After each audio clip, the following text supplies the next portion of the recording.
Since when? Now I'm recording. Now you're recording. Don't forget the buttons. Remember how many buttons we had in the beginning when we were Do you working at the remember how Westport many Library? It buttons was we buttons, have? buttons. Do you remember any buttons?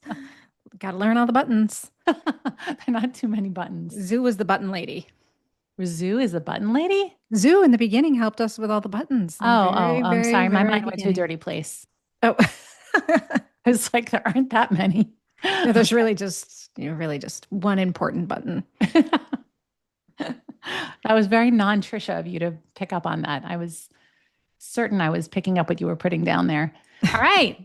Welcome to the October Q&A episode. All right. Well, today we're going to begin with sharing a few confessions and maybe a few questions from our community. You know how we periodically do a question or a confession on Instagram, and we let people write in with their questions and what's on their mind. Sometimes we get Some great confessions, Yeah, not sometimes we always. get a great confession followed by like 110 questions, and then we get another great confession followed by another 110 Yeah, questions. it's a lot of questions. So It's even amazing how many questions people have. It's endless questions.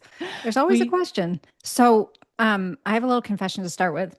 oh, yay. So the other day, I was doing something on social media, getting ready to post a reel on our page, which often contains pretty graphic videos of women giving birth, which is what we're all about.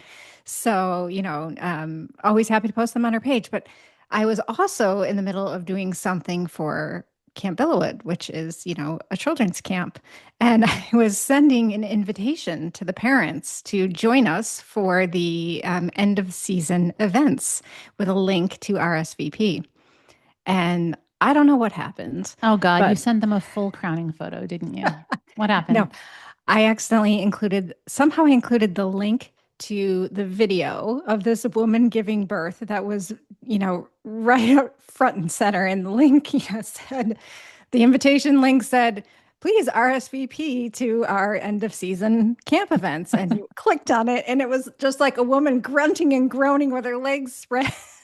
I posted it on Facebook, and I didn't know because it wasn't like the video posted. It just posted a link. And of course, I didn't check the link to click the link to check. And finally, a couple parents texted me like within like 5 minutes, a couple of like close parents texted me. They were like, I think that there might be some inappropriate content posted here. It was really embarrassing, but fortunately, it was caught early. And Well, all I'm thinking is women are supposed to be good at multitasking. So you, sometimes the wires get crossed. yeah, exactly. Well, I love that that happened. That's hilarious. Oh my God, I know. I know. It was a good moment. It was a good laugh. I mean, I think, most people know I'm a midwife, so it probably was fine. Like the parents who saw it probably didn't really care that much, but okay, that's my confession. I know one other thing before we get into our community confessions that we must share. Do you Okay. remember when I dropped Ruby off at college and her dorm room was number 304? And when I left from dropping her off, and I just pulled over randomly at a hotel, had just said goodbye to her, dropping her off at college at the first time. I pulled over randomly, roadside hotel, and my room number was room number 304. And I was like, oh my gosh, this is just like such a crazy synchronicity, and to me, such a like validation that Ruby was going to be fine and she was in the right place and all the stars were aligning. And then you tell me a few days later, because you dropped off Alex a couple days after. A few days later, I drove Alex to school and I had a hotel booked for myself with many floors and many rooms. It was like 3 floors, multiple little wings. It's a beautiful place. And we brought him to his dorm, unpacked him, room 107. I walked into the hotel, and when they were getting my room, I was actually thinking about what happened with you and Ruby. And I was thinking, they're going to put me in room 107. I can feel this. They're going to put me. And she started, okay, you're on the first floor. And I was like, I do not believe this is happening. When are you ever on a first floor in a hotel, first of all? It was a very cool place. It had really like, it was, but yep, room 107.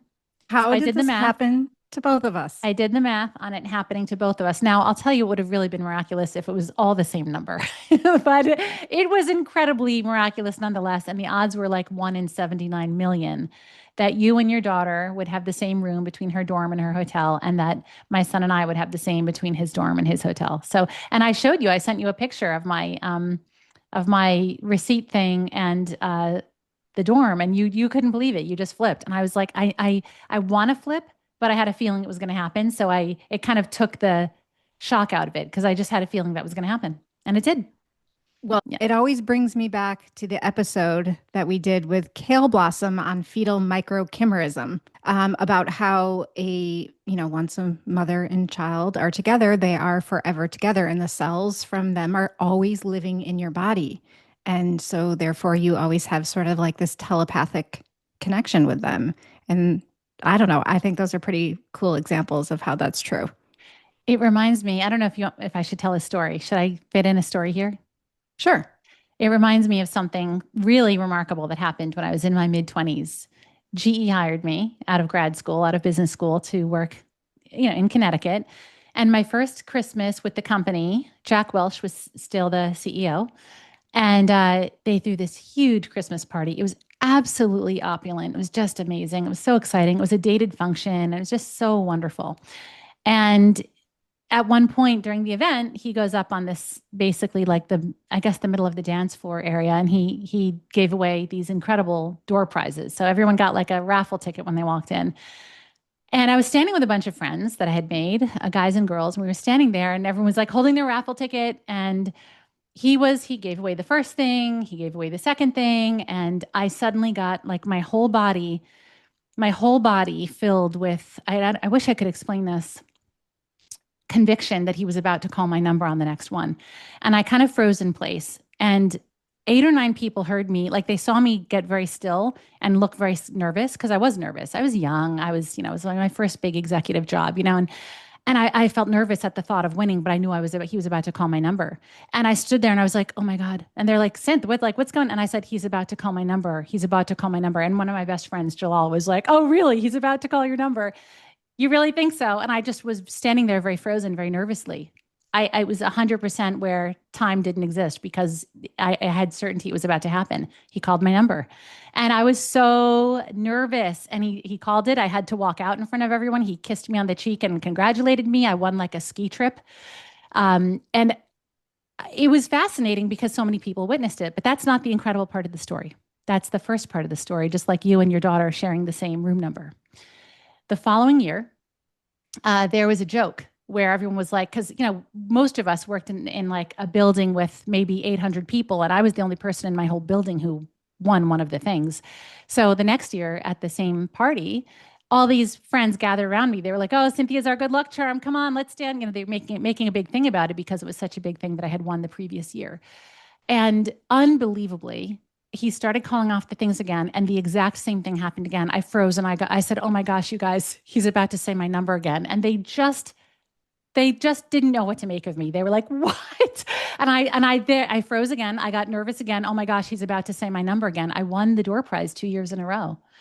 And I called it in front of all these people right before right before he announced mine. So the odds of me winning 2 years in a row were already so low to begin with. But the fact that I announced it out loud and I froze, like everyone saw me get so nervous beforehand, was the fun part because they were witnesses to it. And then the next year, of course, it was an even bigger deal. All these people were crowding around me. And I was like, guys, I'm not feeling anything this year. Just you're wasting your time. But isn't that incredible? That is. And either he had a thing for you, No, or Trisha. That's not how it works. I mean, Trisha, there were a couple thousand people there. It was like no, 1,500 I people know. probably. No, So he didn't personally know me. No, I it know, wasn't like I that at know. all. Maybe you were connected to him in a past life somewhere, somehow. The amazing thing is how I knew it in advance. And that's happened to me. And I want to ask that question to our listeners. It happened to me another time. I'll tell you that story quickly too. I went on a really wild and crazy vacation with a boyfriend I had, my German boyfriend, back in my like late 20s after grad school. And we used to travel a lot. And we went to Venezuela, like a really rugged, rustic, wild trip. Went to the jungle. It was just the most, by far, the most rugged thing I've ever done. It was incredible. And it was like brutal. It was like parts of it were just brutal. But anyway, we were basically being taken around the country in the back of this guy's, oh shoot, what kind of car was that? Land Rover. And he was this guy, I'm telling you, this guy was driving us around the country. He was a professional who was driving with bare feet. And at one point, he had his left foot out his driver's window with a cigarette in his left hand out the driver's window beside his left. It was just absolutely crazy. Anyway, I journaled like crazy, and I'm so glad I did because that journal is such a treasure to me now. But it's a lot of work. So every day of that vacation, I was always trying to catch up on the day before and all the things we had experienced. So I was constantly, anytime we had downtime, I was journaling, writing everything down. And he had tied all of our luggage to the very top of the Land Rover. And it was tied on there with a rope. And he got us on some kind of highway. And we were in the back there with my boyfriend and then two other random nice German guys who were traveling. Everywhere I've ever gone, I've met Germans. They're always traveling. So I was in the back of the Land Rover with the three guys, and I was journaling, and we were hanging out, and it was very pleasant.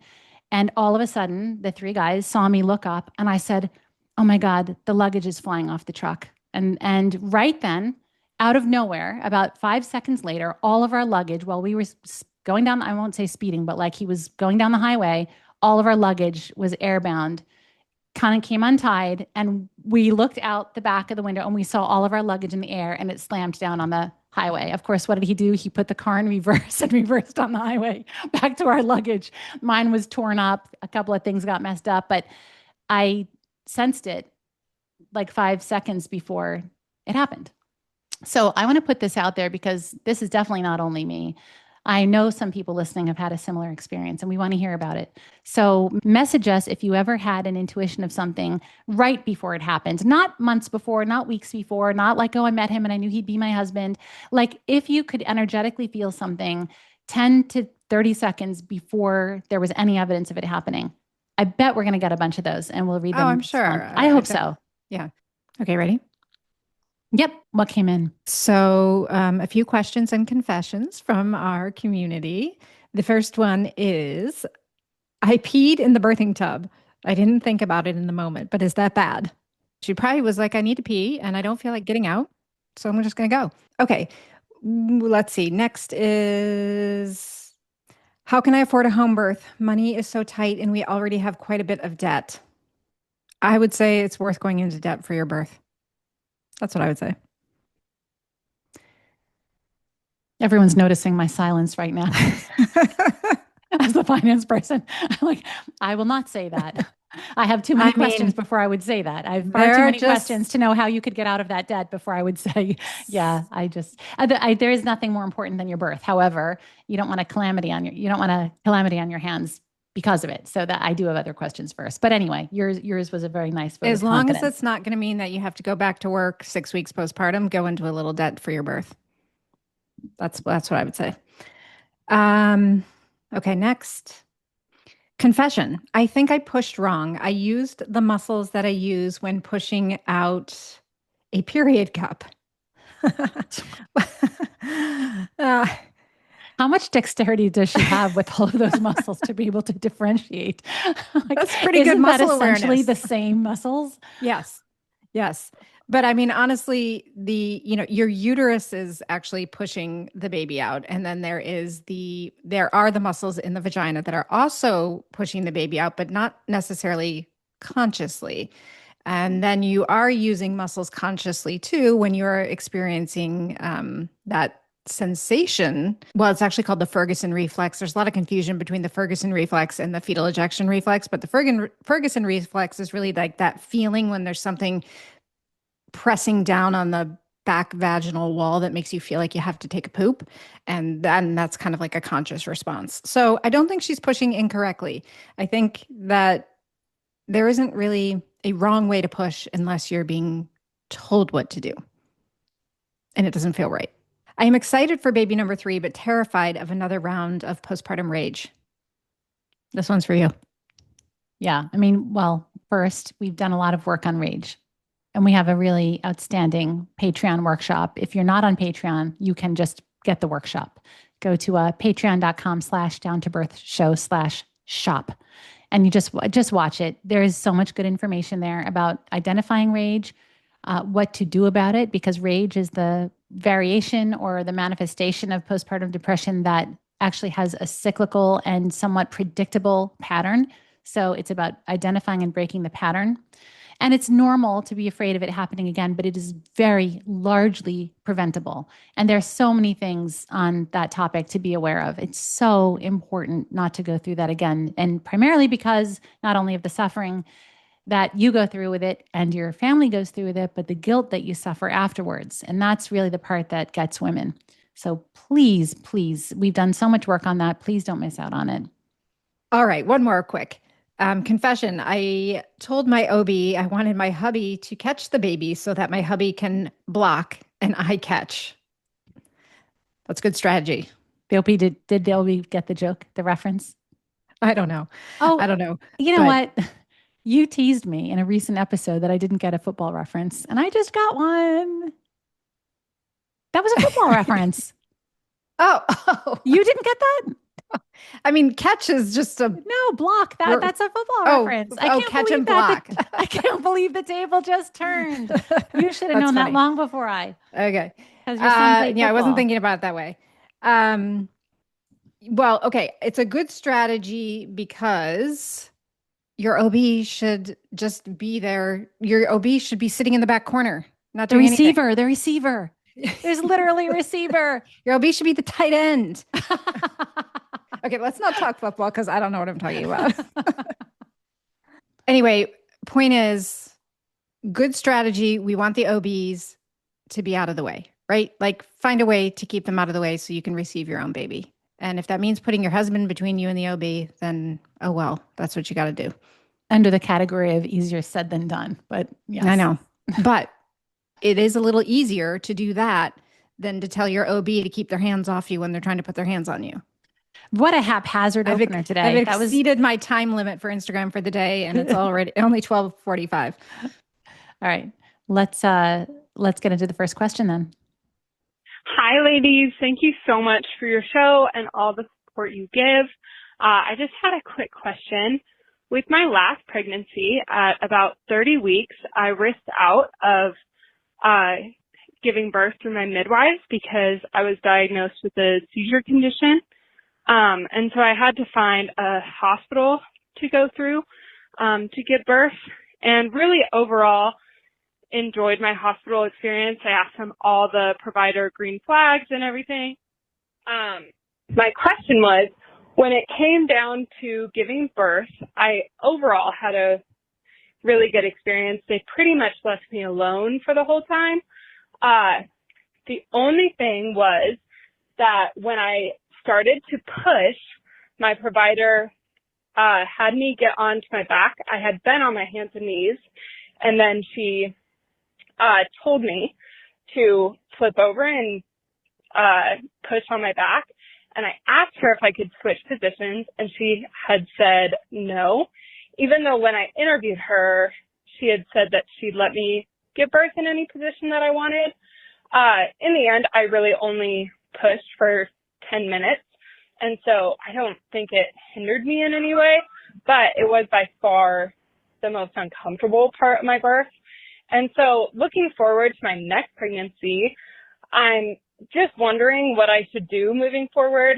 To give a little bit more context, she checked me and told me I was 7 centimeters, and then I had my baby on my chest 29 minutes later. And so it went really fast. And so I don't know if that was a condition to it, but yeah, just looking for any advice or guidance moving forward. Thanks, ladies. Bye. Break up with her.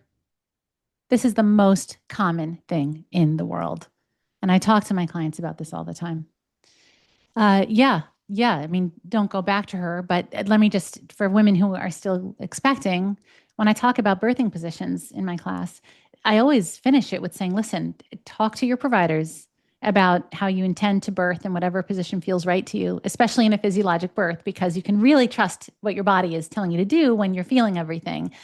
And I said, be sure to say to them, especially when the baby is descending and coming out, because they tend to say, yeah, no, that's fine. You can move around. I'm going to need you on your back when the baby's coming out. That's the moment you're talking about most of all.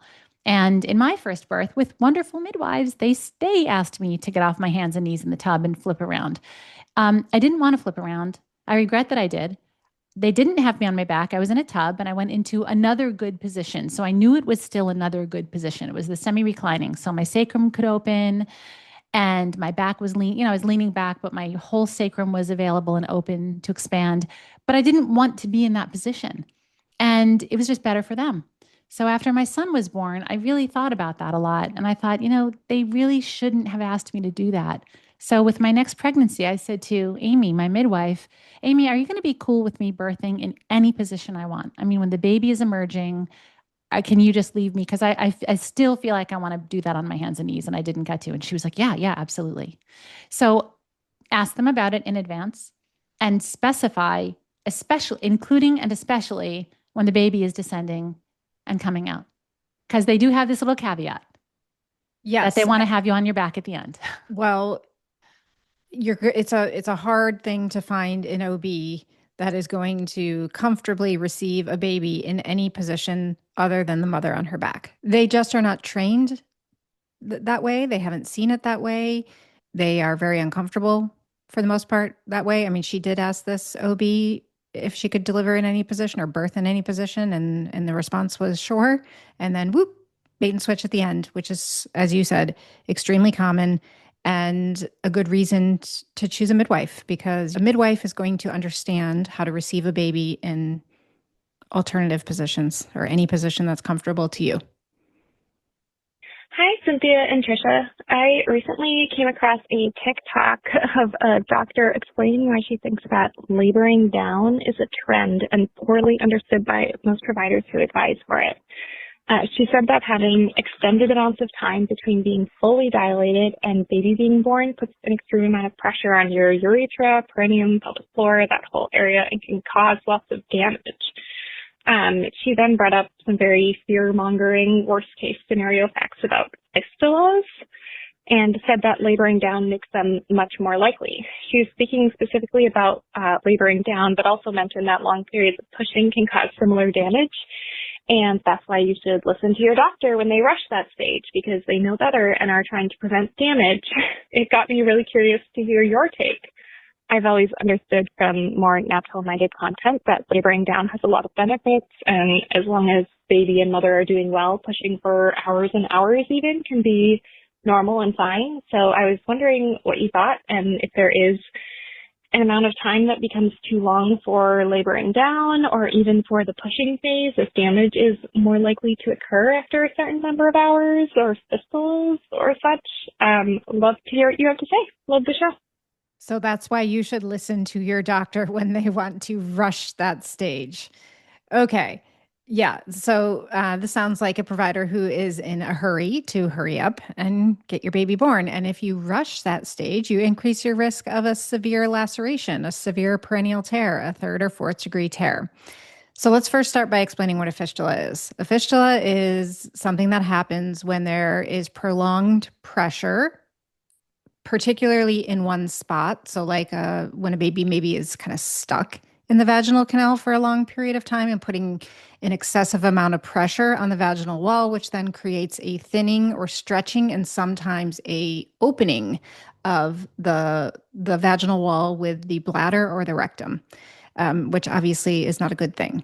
So the idea that laboring down is going to cause a fistula, I don't think that there is really good evidence to say that is true. The other thing about laboring down is that it's more of something that happens when you have an epidural. When you are in a physiologic birth, you are going to feel that spontaneous urge to push. So laboring down is just sort of passively letting your uterus do the work, and you're not feeling the sensations of your body like that Ferguson reflex that we were talking about earlier that might help you get the baby down and out faster. So it's not really something that happens so much in physiologic birth, although it can a little bit. If a mother is in a resting phase, she might let the baby labor down a little bit. But I don't think the advice to hurry up and get your baby out to prevent a fistula is good at all. Like, work with your body, follow your body's cues. And if your baby is in a prolonged pause somewhere in the vaginal canal, yes, that does increase the risk of pelvic issues after birth. That's true. But that's also not a reason to force a woman to push her baby out faster. I think it's always a bit of a good observation to make when they're using fear, which that was. And it's not that using fear is always wrong necessarily. Sometimes it's effective and necessary. But when they use fear and then downplay the risks of whatever it is that they're recommending. So if they say, look, I'm not going to let you, I think the whole thing is nonsense. Never mind that there are risks with every aspect of labor. There are. But that's not how we go through our safest approach toward labor. Our safest approach is to take on those risks as opposed to the other risks when they're not called for. And he was saying, this is when and why I would intervene. And he didn't give any commentary to her on the risks of the intervention. And right there, you see the whole picture right there. If he's saying, look, it's a risk if I intervene because this could happen, but I'm also concerned if I don't intervene, that could happen. That's at least a sincere person having a sincere conversation with you. But when they don't mention the risks of whatever it is they're recommending, right off the bat, you know you're not dealing with a straight person here. You know they have a motive and an intention because they're downplaying what they're recommending. And there's always risk to intervention. I mean, it's crazy how they act so concerned about every little rare possibility. I've had one client that I'm aware of in these years out of a couple thousand who had a fistula. It was a bummer. It was, it's something she really had to deal with. But if the risk is that small, why aren't the doctors talking all the time about the risks of the things that they're doing when they intervene? Because the risks of the things that they do when they intervene help them get the baby out faster, and they would choose a baby coming out faster and stitching up a 4th-degree tear. That would be their preference, sadly. So the other option here is with an epidural and laboring down, you can turn the epidural down or off completely and then kind of get some of that sensation back to help push your baby down. So if your baby is stuck and laboring down is a concern for whatever reason, see if you can turn the epidural off. I mean, look at how many stories we both know of women who labored for hours in the pushing stage, hours, because the baby's head needed the time to mold. It needed time. And that was the safest way nature could get those babies out. And these were not fistula stories. There was nothing else into the story but the fact that the baby needed time. It is a function of time, that safety. So when they just take a normal birth situation and come up with all these risks, I don't really trust the motive, because they don't seem remotely concerned about all the things they're doing all day long that are actually driving up maternal mortality in this nation to top the Western world. So come on. I mean, where's the rest of the story? I don't know. You're always looking for the whole truth. Like this is like tell me the truth, nothing but the truth, and the whole truth. This is the whole truth. Well, what we're really looking for is facts, not fear. Yeah, right? That's true too. We don't really even have good facts on fistula data in a physiologic birth. I think probably more so in medicated births, but let's focus on facts, informed consent, as it always comes back to. Hi, ladies. Love the podcast. Thanks for all the work that you do. My name is Blakely, and I am from Pennsylvania. I am currently 30 weeks pregnant, expecting my third baby. Very excited. I did have a question with my second. I've been listening to your podcast, of course, trying to be as prepared as possible with each birth. But something did catch me off guard with my second, although I felt prepared.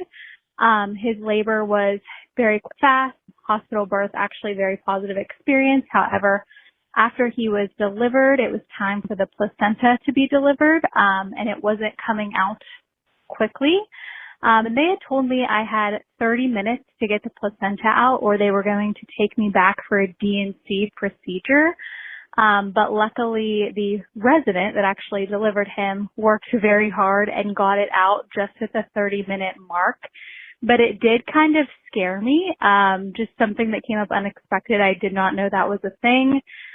So I'm just kind of now thinking going into my third, if that were to happen again, what would be a better way to advocate for myself?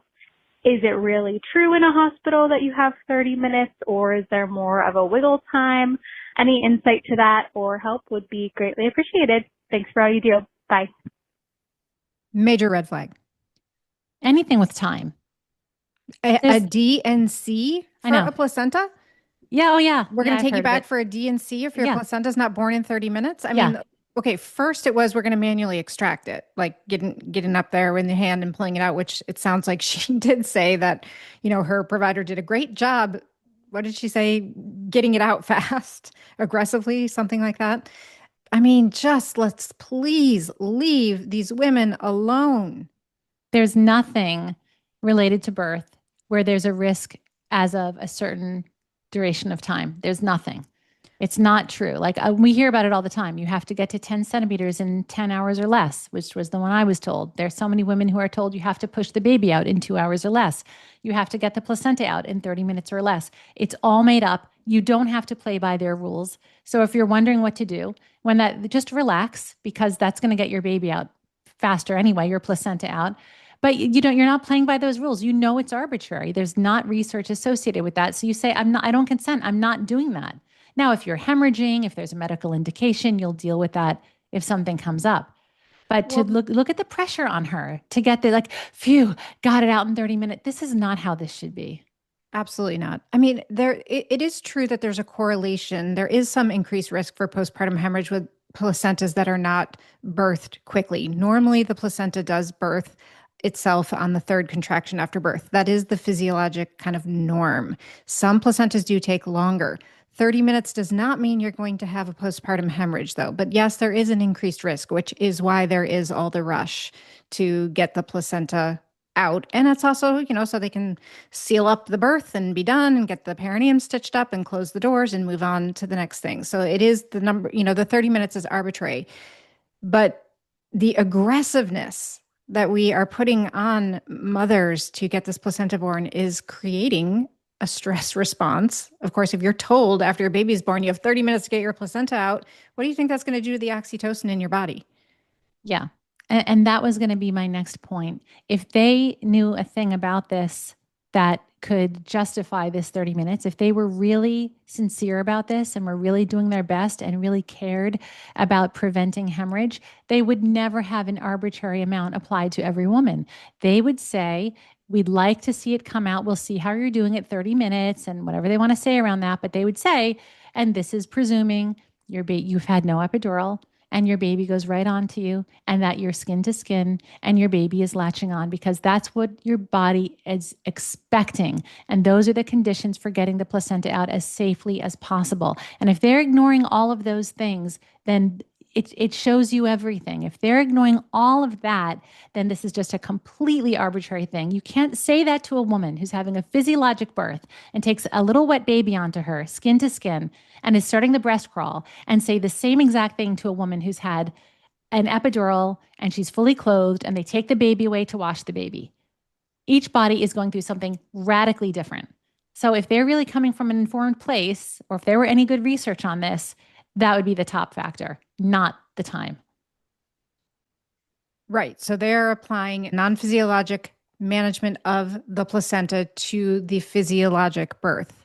So in a non-physiologic birth, when a woman has had oodles of Pitocin throughout her birth and an epidural, her risk of postpartum hemorrhage is going to be up. And active management of the third stage of labor came about for this reason, and it showed that it decreased the risk of postpartum hemorrhage when used. But when you're looking at a physiologic birth, it's a completely different ballgame, and we can't apply the same rules to them. We are so mismanaging the third stage of birth. The things that we are doing to women immediately after birth are so incredibly disruptive. All the people coming in the room, all the lights going on, the birth space is completely gone from whatever it was, maybe peaceful, maybe not, but to definitely not peaceful after the baby is born. And you know how I feel about the skin to skin, like you said. The probably the biggest harm we're doing to the third stage of labor is cutting the cord and separating moms and babies after birth. The second you take that baby off a mother, her oxytocin is going to drop, her adrenaline is going to increase, her stress hormones and her fear hormones are going to go up, and her placenta is going to be like, nope, staying right here. Hi, Cynthia and Tricia. I was listening to your podcast, number 25, and Tara said too much Pilates could cause tearing. I do prenatal Pilates 3 times a week. Could that be a problem? Should I stop? I'm 22 weeks, and I've been doing them since day one. I did Pilates prior to pregnancy too. My other question is explaining childbirth to kids. I can do the whole, like, going over anatomy and stuff, but what if they ask me how the baby got there? And they're young kids, like 6 years old. What should I say? I'm also not religious, so I don't know how to go about that. Okay, let's start with part 2 of this question first. Did you ever have to explain to your young children how a baby got inside mommy? Yeah, well, I chose to tell them. It's not that they asked. I chose to tell them when they were young because my mom told me when I was like 5 years old, and I remember very well. I was just like, huh. But Well, what did you tell your kids? I did the same exact thing. I started telling them when they were 3, 4, 5 years old. You know, you leave details out of it. They don't have to understand anything about the logistics of how a baby gets inside of the mother because it's easier to tell them when they're young anyway. Just be mature about it. Just use normal terminology, normal body part terminology. It is so much easier to tell them when they're 3, 4, 5, 6 than if you wait and they start getting curious and you're telling them at 8, 9, 10. Of course, they'll know something by then, but don't make a thing about it. Just talk normally, talk matter of factly about it. Just don't make it hard. There are facts in the world, and just teach your children facts. You don't have to get into anything else about it. They're not learning about, they're not learning about orgasms. They're not learning about sexual position. You just tell them how it happens. The penis goes inside the mommy's vagina, and you just explain it. That's it. And they're going to be like, cool. Like, can I have a peanut butter sandwich? Like, it's not that if you don't make a thing about it, it means nothing to them. They grow up knowing it. I mean, I've known it from the time I was very little. I just was sure that was the right way. So, and I don't know what religion has to do with it or what her point was about religion. I would hope religion doesn't change the facts of the matter. But don't make a thing about it. Don't make it weird. Don't, just be normal. Be as normal as can be about it. Yeah, I completely agree. I have zero recollection of my kids ever asking about it or really having the conversation about it, but it never seemed like a thing. Like it was just understood. Yeah, you don't have to explain erections. You don't have to explain arousal. Dad plants the seed. Yeah. I'm kidding. When two people love each other very much. Dad gives mom a seed and the seed grows and then a baby's born. No, don't make a thing about it. I agree. Yeah, don't make a thing about it. And you know what? Same goes for the Pilates. Don't make too much of a thing about it. I think her point, maybe from that episode with Tara, episode 25, was just that, if you have a super tight, taut pelvic floor, sometimes that can increase the risk of tearing because it has a little bit harder time relaxing if it's really tense and tight. So don't increase your Pilates in the 3rd trimester. Just kind of do what feels normal. You're probably going to naturally back off it anyway because you're going to start to get a little bit more uncomfortable and maybe move toward, more gentle exercises like yoga and a little less on the reformer. Yeah, and I just want to say about Tara Gibson, who is an outstanding women's health physical therapist who was the guest in that episode. Tara is a Pilates master. I mean, she has the most perfect posture. She was really into Tai Chi and Pilates. And like anything else, like yoga, Pilates isn't the same for everyone. If I just go to a random Pilates class, I'm going to be focusing on my large muscle groups and moving my leg and holding my posture right. But people who really understand Pilates, like Tara Gibson, it's very deep, deep abdominal core work. And the abdominal core is tied to the pelvic floor. So from Tara's perspective, if you really master that deep muscular work in the core of your body, in your lower abdomen, that's what's going to lead to the tighter pelvic floor. But most of us in Pilates who are not complete masters of it, like Tara, I mean, she has a reformer right in her office. I think it's great that you're doing Pilates. I really do.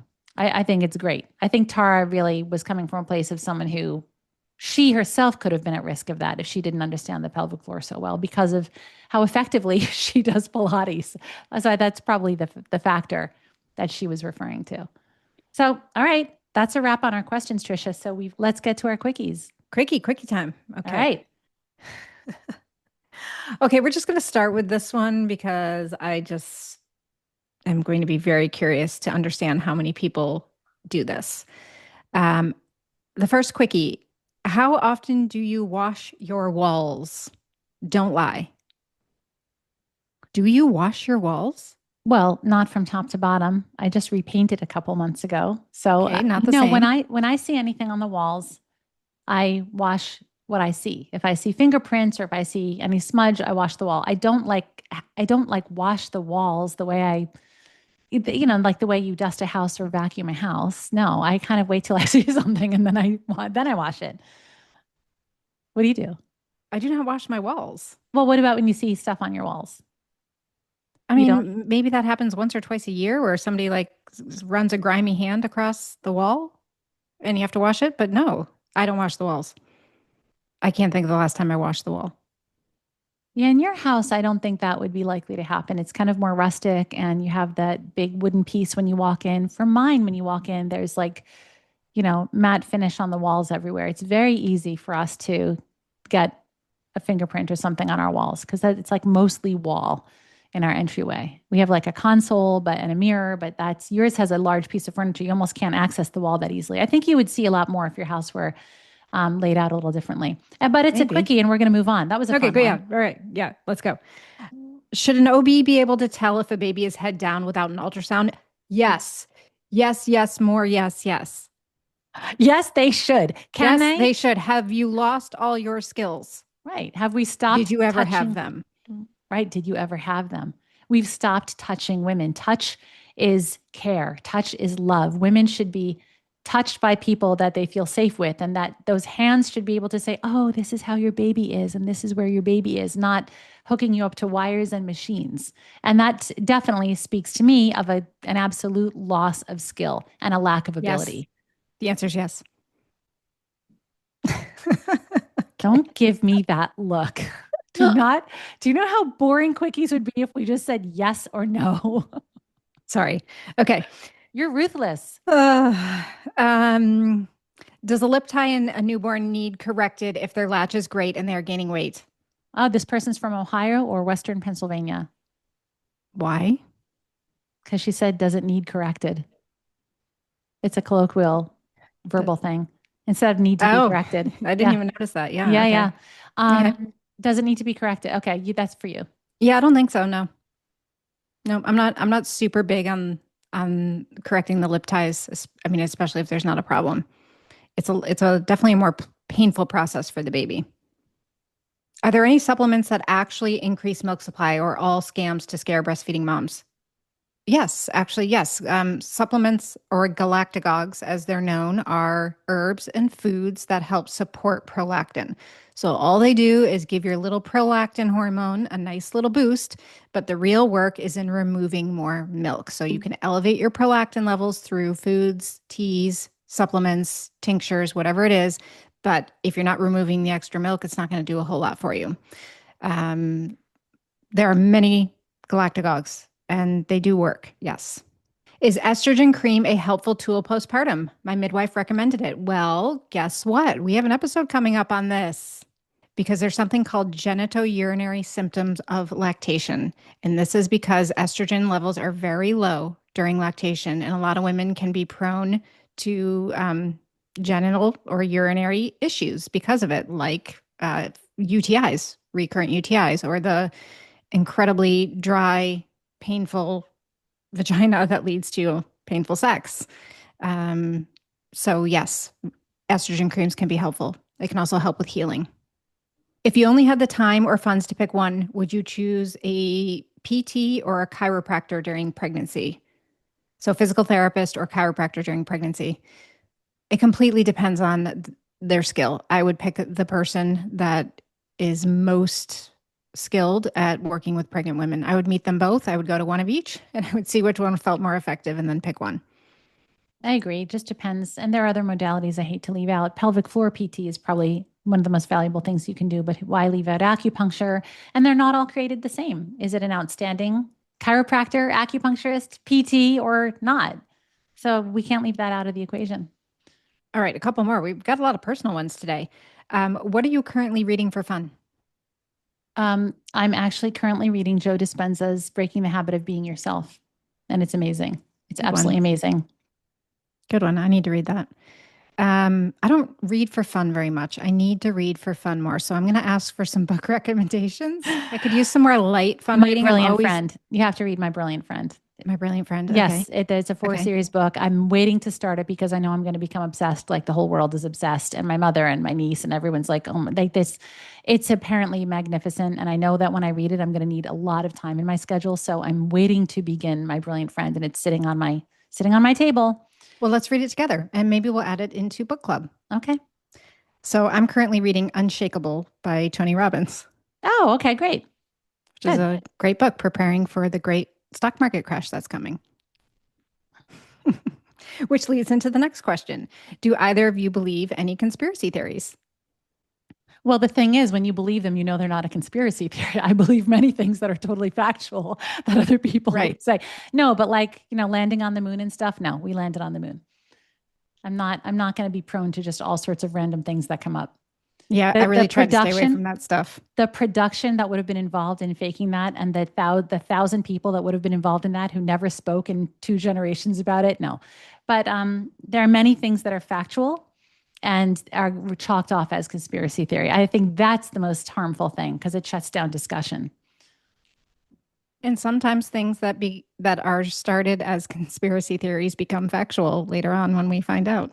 Yeah, and they always were factual. Like during COVID, Except how many things were there during COVID? Right. Right. And now all the research is out. All the research is out now. But I try to stay away from that stuff because it just, I don't know. It's not worth the mental effort to me. So, okay, what else? Does Trisha have an easy birthday cake recipe to bake during early labor? Gluten-free preferred? Well, shoot. I do, but not gluten-free. So I'm going to have to come up with a gluten-free one. I've never baked anything gluten-free in my life. I don't even know how to do that. I'll work on it. All right. One more. What is your current guilty pleasure as far as like a show or something that you're watching? Oh, I actually have an answer to this. Good. I haven't watched a show in the longest time, but I saw a clip on Instagram of a show. So I made a note of it and I started watching it over the weekend. It's on Apple TV and it's called Platonic. And it has really great actress. Her name's Rose Byrne. She's the beautiful one in Bridesmaids. And she had a role in the movie Annie. Anyway, she's a great actress. And in the show, she's happily married to like a handsome, nice man. And she's best friends with Seth Rogen. And it's funny. There's some improv in it. It's entertaining. It's an entertaining show. It's been amusing me. I played it while I was cooking the other night, and I was really getting a kick out of it. I sent a scene to a friend of mine. Yeah. Are you watching anything? Yeah. So no, as you know, I'm very serious about my sleep these days and going to bed very early because I've been getting up very, very early. So there isn't a lot of time for show watching lately, but as soon as Landman season 2 comes out, I will be watching. Did you ever hear of it or see it? No, never heard of it. Okay, so it's with Billy Bob Thornton, who is not someone I have ever thought was even remotely appealing or attractive. But in this show, don't you dare tell me that he is. Don't. Oh my God, no, I would not. I would still not say attractive, but there is a slight, like, I kind of can see it now. Slight, ever so slight. He's so good in this show, and it's such a great show. I love it. All right. Well, that's a wrap. Have a happy end of October, everyone. And we'll see you at the end of November for that next Q&A and next week for our next episode. Thanks, guys, for the great questions. Adios. Bye.